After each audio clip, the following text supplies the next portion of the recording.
The illusion of control, war power, and the cost of denial. Good evening. We are witnessing not merely a geopolitical conflict, but something far more revealing, a system under pressure, reacting not with clarity, but with escalation. What appears on the surface as a strategic response increasingly resembles something else entirely, a profound and dangerous panic dressed in the language of control. As the conflict in the Middle East enters its first disastrous month, one thing has become painfully clear. The situation is no longer unfolding according to any coherent plan. Military momentum has fractured, diplomatic pathways have narrowed, and yet rather than stepping back, recalibrating, or even acknowledging uncertainty, the response has been to double down. Because when systems begin to lose control, they rarely admit it. They escalate. The theater of power. Let us begin with what we are told. We are told that precision operations are underway, that elite forces are being deployed with surgical intent, that everything is calculated, measured, and necessary, and in part that is true. Reports confirm that highly specialized units, Army Rangers, Navy SEAL teams have been deployed into an increasingly volatile theater. They join a broader mobilization of Marines and airborne divisions, supported by naval assets, such as the USS Tripoli. On paper, this represents one of the most formidable military assemblies in the world. But power, when applied without clarity, becomes something else. It becomes theater. Because beneath the language of precision lies a proposed operation, so complex, so fragile, and so dependent on perfect execution that even seasoned analysts describe it as bordering on implausible. The objective, the extraction of highly enriched uranium from fortified nuclear sites deep within hostile territory. This is not a mission, it is a gamble, and not a small one. The logic of escalation. To understand what is happening, we must step back from the operational details and examine the logic behind them. Why escalate in the face of uncertainty? Why pursue increasingly risky strategies when outcomes become less predictable? The answer is uncomfortable, but historically consistent. Escalation often serves not to solve a problem, but to mask it. When decision-makers face mounting pressure, military, political, economic, they are incentivized to act decisively, even if that action increases long-term risk. Because in the short term, action creates the appearance of control. And in modern governance, perception often outweighs reality. The impossible mission, consider the mechanics of the proposed uranium extraction. This is not a simple raid, it is not a strike and withdraw scenario. It is in effect a temporary occupation, deep within hostile territory. Special operations forces would need to penetrate defended airspace, secure a perimeter, withstand counterattacks, and coordinate with engineering units tasked with handling radioactive material under combat conditions. Every step introduces exponential risk. Every delay increases exposure. Every miscalculation compounds the consequences. Military history is filled with complex operations. But it is also filled with warnings. The more variables a mission contains, the more likely it is to fail. And here the variables are nearly endless. The distraction of narrative. While these operational realities unfold, a different narrative is being presented to the public. A narrative of confidence, of inevitability, of control. This is where the gap becomes dangerous, not just between perception and reality, but between decision-making and accountability. Because when leaders begin to believe their own narrative, strategy gives way to storytelling, and storytelling in the context of war can be lethal. The economics of conflict. Beyond the battlefield lies another dimension of this crisis, the economic one. War historically has always been intertwined with economics. Resources, trade routes, energy flows. These are not side effects of conflict, they are often central to it. What is striking in this case is not that economic considerations exist, but how openly they are being discussed. When rhetoric shifts from security to resources, from stability to extraction, it raises critical questions, not about intent alone, but about priorities, because the justification for war matters. And when that justification appears inconsistent or worse, transactional, it erodes not only international credibility, but domestic trust, the reality on the ground. Meanwhile, the human cost continues to rise. Civilian casualties, infrastructure damage, regional destabilization, these are not abstract consequences. They are measurable, visible, and increasingly difficult to reconcile with narratives of precision and control. Modern warfare often promises minimal collateral damage. Reality rarely complies. And when reality contradicts the narrative, two things can happen. The narrative adapts or it doubles down. We are witnessing the latter. The regional spillover. No conflict of this scale remains contained. Already the effects are spreading across the region. Infrastructure strikes, retaliatory actions, proxy engagements. These are indicators not of a localized conflict, but of a system beginning to destabilize.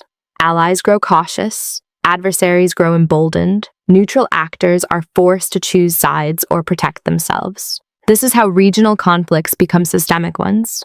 Not overnight, but through accumulation. The market's verdict: if there is one system that reacts faster than politics, it is the market. Markets do not respond to narratives, they respond to risk. And the signals are clear volatility, rising energy prices, instability in supply chains. These are not speculative fears. They are real-time assessments by actors whose primary concern is not ideology but exposure. When markets begin to price in prolonged conflict, it is often because they no longer believe in quick resolutions. The illusion of easy victory. Throughout history, one phrase appears repeatedly at the beginning of disastrous conflicts. It will be quick. It rarely is. The belief in easy victory is not a strategy. It is a psychological comfort. It simplifies complexity. It reduces uncertainty. And most importantly, it makes difficult decisions easier to justify. But reality is rarely cooperative. The cost of disconnect. Perhaps the most concerning element in all of this is not the escalation itself, but the apparent disconnect between decision-making and consequence. When leaders appear detached, whether from economic strain, human cost, or strategic risk, it creates a vacuum. And in that vacuum, trust erodes. Public confidence weakens. Allies hesitate. Adversaries calculate. Because leadership is not just about action. It is about alignment with reality, with consequence, and with responsibility. The quiet shift. There is a broader pattern emerging here, one that extends beyond this specific conflict. A shift towards systems that prioritize control over transparency, narrative, over nuance, and action over reflection. This is not unique to one country or one administration. It is a global trend, and it raises a fundamental question. At what point does the pursuit of control begin to undermine the very stability it seeks to preserve? The strategic paradox. Here lies the paradox. The more aggressively a system attempts to assert control in a complex environment, the more unpredictable that environment becomes. Because control, when applied without adaptability, creates resistance. And resistance in geopolitics rarely remains passive, a moment of choice. We are at a crossroads, not just in terms of military strategy, but in how power is understood and exercised. One path continues the current trajectory: escalation, narrative, reinforcement, and increasing risk. The other requires something far more difficult: acknowledgement. Acknowledgement of limits, of complexity, of uncertainty. This is not weakness, it is strategy. Final thought. The question is no longer whether the situation is dangerous. It clearly is. The question is whether the response will evolve to meet that reality or continue to deny it. Because history does not judge intentions. It judges outcomes. And outcomes in moments like this are shaped not just by power, but by perception, by humility, and by the willingness to confront uncomfortable truths. Tuy là part 2 nối trực tiếp mặt phân tích trước đao số và media oligarchy và AI dựa dòng điều phân tích. Trong phim nhạc, không có suy phù hợp.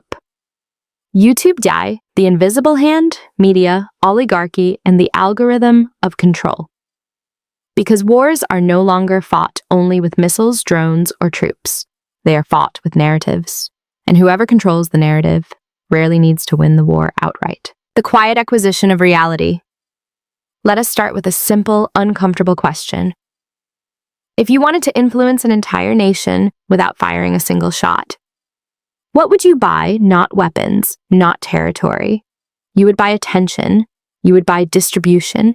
You would buy the systems that decide what people see, what they ignore, and what they never even realize exists. In the modern world, that system is media, and increasingly, media is no longer just journalism, it is infrastructure. From watchdog to interface. There was a time when media described itself as a watchdog, a check on power, a mechanism of accountability. Today, it functions more like an interface, a layer between reality and perception. And like any interface, it can be designed, optimized, adjusted, not necessarily to inform, but to retain attention. Because attention is no longer just influence, it is currency, the economics of attention. Here's where things become less ideological and more structural. Modern media does not primarily compete on truth, it competes on engagement. Outrage performs, fear performs, conflict performs exceptionally well. Nuance does not. And so the system evolves not through conspiracy, but through incentives. Stories become sharper, headlines become louder. Complex realities are flattened into binary narratives that can be consumed quickly and reacted to instantly. This is not always intentional manipulation. It is often optimization, but the outcome can look very similar. The oligarchic gravity. Now introduce another variable concentration of wealth. When capital consolidates at the top, influence follows. And influence, when directed toward information systems, creates something subtle but powerful. Not censorship, not outright control, but gravity. A shaping force, a tendency for narratives to bend slightly, almost imperceptibly, toward the interests of those who own the platforms, fund the networks, or influence the incentives. No single headline reveals this. No single broadcast proves it. But over time, patterns emerge. And patterns are where power lives. The illusion of plurality. At first glance, the media landscape appears diverse. Hundreds of channels, thousands of outlets, millions of voices. But diversity of format does not always equal diversity of perspective. Because when underlying incentives align, outputs tend to converge. Different tones, different branding, but often similar boundaries, similar blind spots, similar silences. What is not said? In complex systems, what is omitted can matter more than what is included. Which stories receive sustained coverage, which ones fade quickly, which questions are asked repeatedly, and which ones are quietly retired. This is not about a single agenda. It is about structural filtering. And structural filtering rarely feels like control. It feels like normalcy. Enter the algorithm. If media was the first layer of influence, algorithms are the second, and they are far more precise. Unlike traditional media, algorithms do not broadcast the same message to everyone. They personalize, they adapt, they learn. Every click, every pause, every scroll becomes data, and that data feeds a system designed to answer one question: what will keep you engaged? Not what is true, not what is balanced, but what will keep you watching. Feedback loop. Here is where the system becomes self-reinforcing. You watch content that aligns with your interests. The algorithm learns. It gives you more of the same. Over time, your perception of reality becomes increasingly curated, not by intention, but by interaction. This is not mind control. It is something more subtle. It is preference amplification. And amplified preferences can begin to feel like objective truth. The fragmentation of reality. The result is not a single controlled narrative. It is multiple parallel realities. Different groups consuming different streams of information can arrive at entirely different conclusions about the same events. Not because one side is necessarily irrational, but because they are operating with different inputs, different emphases, different contexts. In such an environment, consensus becomes difficult, and without consensus, governance becomes fragile. The role of AI. Now introduce the next layer, artificial intelligence. AI does not just distribute information. It can generate it at scale, at speed, and increasingly with a level of sophistication that blurs the line between authentic and artificial. This changes the equation fundamentally, because now the challenge is no longer just filtering information, it is verifying reality. The automation of narrative. Imagine a system where content is no longer limited by human production, where articles, videos, commentary, and analysis can be generated continuously tailored to specific audiences and optimized in real time. This is not hypothetical, it is emerging, and it introduces a new risk narrative saturation. When the volume of information becomes overwhelming, discernment becomes harder. And in that environment, clarity does not win. consistency does, the incentive problem. At every layer, media platform, algorithm, AI, the same underlying force appears incentives. What is rewarded, what is amplified, what is ignored. Systems do not need centralized control to produce skewed outcomes. They need aligned incentives. And when those incentives prioritize engagement growth and profit, the system will naturally evolve in that direction. The satire of seriousness. There is a certain irony in all of this. We live in an age of unprecedented access to information, and yet understanding often feels more elusive than ever. We have more data, more analysis, more commentary, and still more confusion. It is almost as if the system is optimized not for clarity, but for endless interpretation, because interpretation keeps you engaged, and engagement keeps the system running. The quiet consolidation of power. When you combine concentrated wealth, media infrastructure, algorithmic distribution, and AI generation, you do not get a single point of control. You get a network, a system that shapes perception indirectly, continuously, and often invisibly. And the most effective systems are the ones that do not feel like systems at all. They feel like reality, a question of agency. This leads to a critical question. In a world shaped by systems we do not fully see or understand, how much agency do we actually have? The answer is not zero, but it is also not absolute. Agency exists within constraints, and understanding those constraints is the first step toward navigating them. The possibility of awareness. Here is the important part. None of this implies inevitability. Systems can be understood, incentives can be questioned, patterns can be recognized. Awareness does not eliminate influence, but it changes the relationship with it. It introduces friction, and friction in complex systems can be powerful. Final reflection. If part 1 asked whether power is losing control, part 2 asks something equally important. What happens when control becomes invisible because visible power can be challenged? Invisible influence is far more difficult to confront, not because it is stronger, but because it is harder to see. If this perspective made you pause even for a moment, leave a comment below. Do you think media shapes reality or reflects it? And if you want deeper analysis on how power technology and information intersect, consider subscribing. Because in a world full of noise, clarity is becoming the rarest signal, the final shift, AI work, and the future of human value. If part 1 was about power, and part 2 was about perception, part 3 is about replacement. Not dramatic, not sudden, but gradual, systematic, and already underway. The question no one wants to ask. For decades, technology has followed a simple promise. It replaces tasks, not people. It makes work easier, faster, more efficient. But what happens when technology no longer just assists human labor, but begins to replicate a human thinking? From tool to substitute. Previous waves of automation replaced physical effort. Factories, machines, assembly lines. But AI is different.